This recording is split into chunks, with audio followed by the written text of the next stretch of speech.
বর্তমান পৃথিবীর মানচিত্র থেকে আমরা আমাদের নিজের ঘরের দরজা পর্যন্ত দেখতে পাই। আজ থেকে 10,000 বছর আগের মানচিত্র আর বর্তমান আধুনিক বিশ্বের মানচিত্র কি একই ছিল? আসলে একই ছিল না। সেই মানচিত্র আধুনিক কালে কেমন ছিল সেটা সম্পর্কে আমরা কিছুটা ধারণা করতে পারি।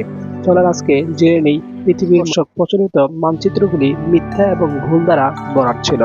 পুরনো মানচিত্রের অনুপস্থিতি মহাদেশগুলিতে অদ্ভুত দানব, বিচিত্র পশু পাখি দেয়া ছিল। সময়ের সাথে সাথে খুঁটিগুলো সংশোধন করা হয়েছিল এবং খালি জায়গাগুলি পূরণ করা হয়েছিল। এবং আজ বেশিরভাগ জনগোষ্ঠী তাদের পুরনো পৃথিবীর মানচিত্র তাদের পকেটে নিয়ে ঘুরে বেড়ায়, যা এতটাই বিশদ যেন মনে হয় আপনি নিজের ঘরের সামনে দরজা দেখতে পাচ্ছেন। তবে আমরা কিভাবে এখানে এসেছি তা বুঝতে যে 8টি মানচিত্র কথা আমি এখানে তুলে ধরব। বিশ্বের সবচেয়ে প্রাচীন মানচিত্রগুলোর মধ্যে একটি হচ্ছে ব্যাবিলিয়ন মানচিত্র।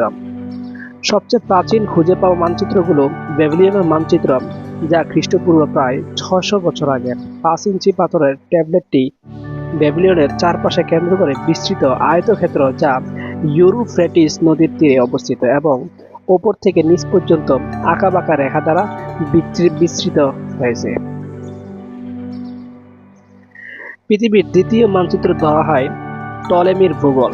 টলেমির ভূগোল গ্রিকরা প্রথম সভ্যতা যারা পৃথিবী পরিমাপ এবং ম্যাপিং এর জন্য একটি বৈজ্ঞানিক পদ্ধতি প্রয়োগ করেছিল, যা খ্রিস্টপূর্ব 150 বছর পরে গ্রিক মিশরীয় জ্যোতির্বিদ টলেমি একটি 8 খণ্ডের পাঠ্যপুস্তক জিওগ্রাফিয়া প্রকাশ করেন, যা প্রথম গাণিতিক নীতিগুলো ব্যবহার করে মানচিত্র গঠন করে। টলেমির বইটিতে কয়েকটি উল্লেখযোগ্য ত্রুটি রয়েছে। উদাহরণস্বরূপ, ভারত মহাসাগরকে একটি সমুদ্র